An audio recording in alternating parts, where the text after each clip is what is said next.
நம்மளுடைய சப்ஸ்கிரைபர்ஸ் 2 பேர் 2 கேள்வி கேட்டிருந்தாங்க. ஒன்று வந்து சித்தர்கள் வழிபாடு பற்றியும், இன்னொன்று வந்து தேய்பிறை அஷ்டமியில் பைரவர் படம் இல்லை எப்படி வந்து பூஜை பண்ணுவதுன்னு கேட்டிருந்தீங்க. இது ரெண்டுக்குமான விளக்கம் இதில் இருக்கும். நம்முடைய தமிழகம் வந்து பார்த்திங்கன்னா ஃபுல்லாகவே வந்து சித்தர்களுடைய பங்களிப்பு ரொம்ப ரொம்ப முக்கியத்துவமானது. நமக்கு தெரிஞ்ச முக்கியமான சித்தர்கள் பழனி முருகனுடைய நவபாஷண சிலையை வடிவமைத்த போகர், அதுக்கப்புறம் புலிப்பாணி சித்தர், குதம்பை சித்தர், அப்புறம் அகத்தியர் வந்து எல்லாருக்குமே தெரியும், திருமூலரை தெரியும், பாம்பாட்டி சித்தரை தெரியும், இடைக்காடர் இவங்களெல்லாம் தெரியும். இதையும் தாண்டி நிறைய சித்தர்கள் இருக்காங்க.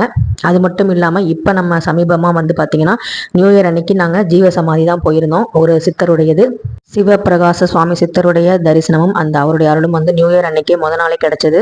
அது மட்டும் இல்லாமல் சத்ரு சம்ஹாரமூர்த்தி சுவாமிகள் வந்து பார்த்தீங்கன்னா எங்களுக்கு எப்படி தெரியும், மகிழ மரத்தடி சித்தர்னு சொல்லுவாங்க.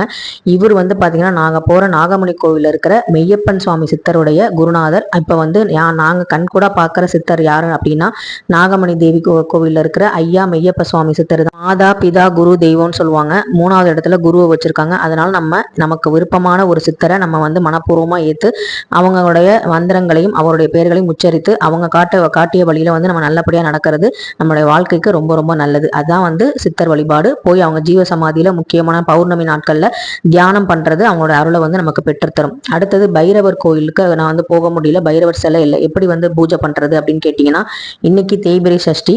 நான் வந்து எப்படி விளக்கேற்றுவேன் அப்படின்னா ஒரு சின்ன தாம்பாளத்துல குங்குமத்தை வந்து கரைச்சு அது மேல வந்து ஒரு அகல் விளக்கு வச்சு சிகப்பு திரி இருந்தா சிகப்பு திரி, இல்லைன்னா வந்து குங்குமத்துல தேய்த்த திரியை வந்து எடுத்து அதுக்கு சுத்தி வந்து பாத்தீங்கன்னா செவ்வரளி மலர் வச்சு ஃபர்ஸ்ட் குலதெய்வத்தை வந்து வழிபாடு செஞ்சு அதுக்கப்புறம் வந்து பாத்தீங்கன்னா நான் அந்த தீபத்தை வந்து ஏத்துவேன்.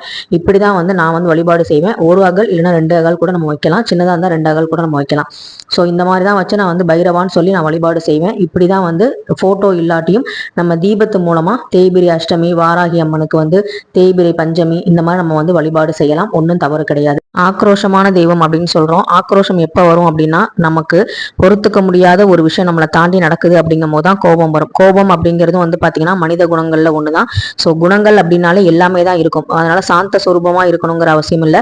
சிவன்னா வந்து பைரவ ரூபம். சிவன் வந்து எப்படி வந்து தவ கோலத்துல வந்து நமக்கு கருணை காட்டுறாரோ அதே நேரத்துல பைரவ ரூபத்தில் நம்ம காக்கும் கடவுளாகவும் இருக்காரு. அப்படிப்பட்ட பைரவரை வணங்குறது ஒன்றும் தவறு கிடையாது. எனக்கு வந்து விளக்கு வைக்கவும் மனசு இல்லை, கோவிலுக்கு போகவும் முடியல அப்படின்னா நான் என்ன பண்றது அப்படின்னா தேய்பிறை அஷ்டமியில உங்க கடன் தீரணும், உங்களுடைய வறுமை வந்து ஒழியணும் அப்படின்னா நாய்களுக்கு வந்து உணவு கொடுக்கறது, பிஸ்கட் கொடுக்கறது, பால் கொடுக்கறது இந்த மாதிரி செஞ்சீங்கன்னா நமக்கு பைரவரோட ஆசி பரிபூர்ணமா கிடைக்கும். கூப்பிட்ட குரலுக்கு ஓடோடி வரக்கூடிய தெய்வம் பைரவா. நன்றி, வணக்கம்.